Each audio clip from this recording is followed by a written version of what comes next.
హనుమకొండ జిల్లాలో తెలంగాణ ఆవిర్భావ దినోత్సవ వేడుకలు ఘనంగా జరిగాయి. ఎమ్మెల్యే క్యాంపు ఆఫీసులో జాతీయ పతాకాన్ని వరంగల్ పశ్చిమ ఎమ్మెల్యే నాయిని రాజేందర్ రెడ్డి ఆవిష్కరించారు.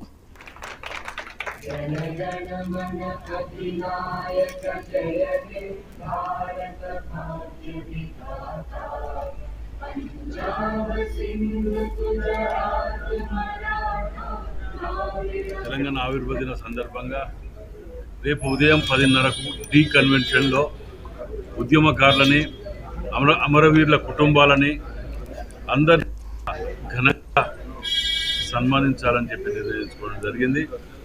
దానికి ప్రత్యేక కమిటీ, ఉద్యమకారుల కమిటీ వేయటం, ఉద్యమకారులందరూ కూడా ఆహ్వానించడం, ఎవరెవరు అందరూ ఆహ్వానితులే. ఇందులో కొన్ని ఏదైనా పేర్లు మర్చిపోయినా, పిలవలేకపోయినా, గుర్తులేకపోయినా మీరందరినీ కూడా గుర్తించడం ఇదే పిలుపు అనుకొని నేను కమిటీ కూడా పిలిపించడం జరిగింది. ఇలా నేను కూడా పిలిపిస్తున్నాను, అందరూ కూడా రావాలని కోరుతున్నాను.